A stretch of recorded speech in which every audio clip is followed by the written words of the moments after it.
Well, good day everybody. High Desert Garden here, and today what I want to show you is how to prepare the HDG, that's the High Desert Garden Flow-Through worm bin. How to prepare this worm bin for population. I've ordered some worms, and they'll be arriving in about a week's time. So I want to prepare it, and that way we can have the bedding ready by the time the worms get here. Now, I could have taken some worms from the Vermi hut. I got a pound of red wigglers in here, or approximately 1,000 worms. They probably have grown in population since I put them in here, about 4 or 5 weeks ago. But this bin is doing so well that I didn't want to take any worms from it. So I ordered some worms, and you won't believe it, I actually ordered some African night crawlers because I saw on Larry Hall's channel that African night crawlers are really good composting worms. They get nice and big and they eat like crazy. And this is a larger bin than this one. So I thought we would throw 500 African night crawlers in here and see how it goes. Now, they are a different worm than the red wiggler. I hear they can be hard to keep contained because they want to crawl out of the bin. And I'm really hoping that if we keep the bedding in here nice for those worms, that they won't want to leave the bin. If there is any sort of a problem whatsoever, I can always use lights to keep them contained, and also other methods. One other improvement that I made here on the harvest bar, if you remember, it was just this copper pipe before. I did put a handle or a knob essentially on here to assist with turning it, especially when castings are in the bin. It could get difficult to turn this bar if you don't have a nice knob. So I found out that an octagon was the easy shape to cut out with a saw, and also quite nice for the hand to grab on too. So I went with an octagon knob, and without further ado, let me go ahead and show you guys what it's like to prepare this bin for some worm bedding and prepare it for population. Alright, so here we are looking down the center of the bin. By the way, you have no idea what it took to get the camera set up this way. But what you're going to want to start off with is you need paper to go in the bottom. A good friend of mine suggested the use of garbage bags, paper sacks rather, because they take a while to decompose, and by the time they decompose, your castings should be well set in there so that they don't fall through the bottom. Alright, so that's the trick, having enough paper down there to keep things where they need to be. So I'm going to put a paper sack here. Now I have another paper sack that I'm going to put. I'm going to put this one sort of in the opposite corner here. I'm going to actually fold up that edge just a little bit. So again, for the bedding, I'm using the same mixture as I used before in the other video.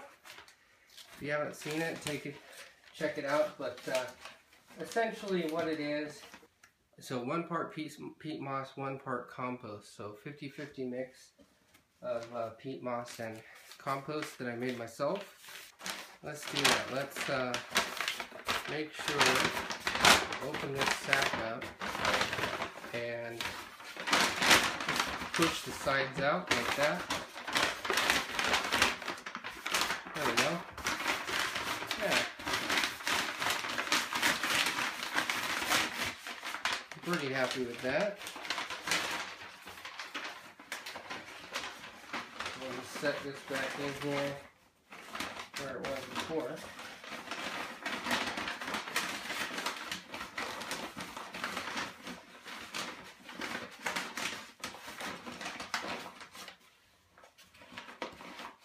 Make sure you get the corners covered pretty well. Alright, there we go. Now we can put this dirt back on there. And there we go. Now, not only did I fold this way, I'm also going to put a fold in it this way. I just want to make sure that we get these corners pretty well. There, I'm going to make a little corner. Put it right in there. Take some of your dirt, throw it on there. You got yourself a nice corner. Now, you should be aware that peat moss is acidic. I believe it's about 4.2 on the pH scale. So I do not recommend that you just use 1 part peat moss and 1 part compost. There's more to the mix than that if you watch the previous video. So let me tell you the rest of that mix, just in case you didn't see, or if you have a hard time finding that video. It's important that you know this. As I said, peat moss about 4.2 on the pH scale. Now, a neutral pH is that of about 7, so 4.2 is pretty acidic. So it's important that if you use peat moss, like I am, that you use plenty of ground eggshells, because eggshells are very basic and they will counteract the acidity in the peat moss. Now I've got about 1/2 to 3/4 of a cup of ground eggshells. I did cook them in the microwave for about 2.5–3 minutes to make sure and kill any germs such as salmonella that could be on the eggshells. And then I ground them up in the coffee grinder. So eggshells are a good idea to use anyway, even if you don't use peat moss and you use something like cocoa coir, or you just use compost or something like that.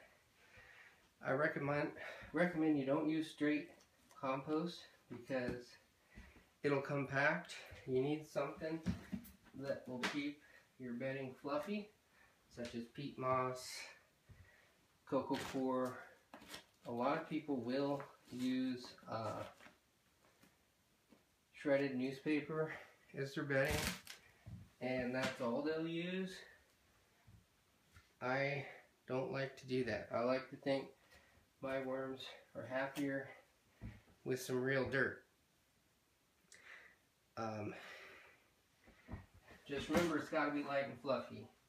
And even if you use cocoa coir, eggshells are a good thing to use because it helps the worms in eating and digesting their food, because worms have a gizzard.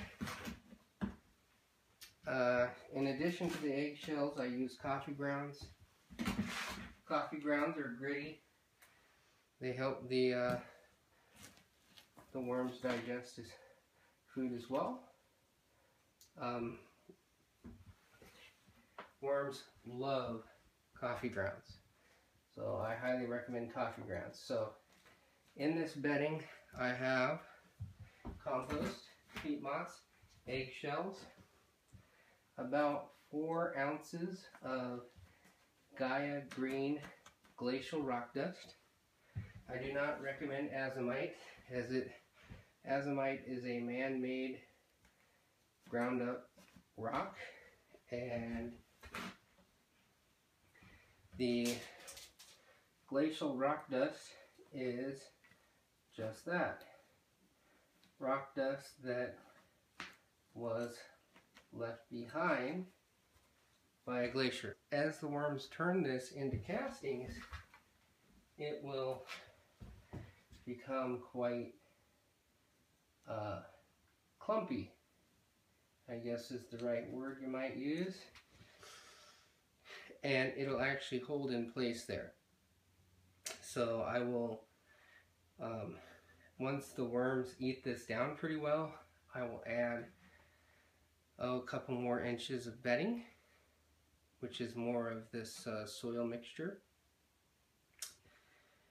and just continue to build it up. Now I will wait for it to build up 6 to 8 inches before I even think about beginning to harvest, because you don't want to start harvesting and have the bottom fall out and have all your worms sitting in the bottom of your bin in the harvest collection area down at the bottom. So this is about as much as I'm going to do until the worms arrive. I'll put the rest of the bedding in here, and then I will just wait for the worms to arrive. And all of the ingredients and the bacteria and fungi and whatever else is in here will continue to do its work, and this bed will be nice and prepared by the time the worms come. So I'm really looking forward to the worms coming. I'll definitely show you a video on when I populate this, so stay tuned, and we'll see you next time. Here's a bonus tip.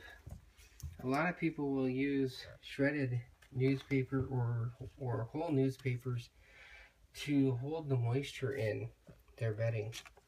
Well, worms love banana peels, so I figured, why wouldn't they love banana leaves? If you don't have a banana plant, well, you might just have to use some shredded newspaper on top. But if you don't have a banana plant, I recommend growing one, because they are a blast. Now when the worms get here, obviously I will cut these leaves into strips and just kind of lay them on top here. I do feed my worms other things besides what's in the bedding, but the bedding, they will eat that bedding up. So that's just a bonus tip. Have a good one.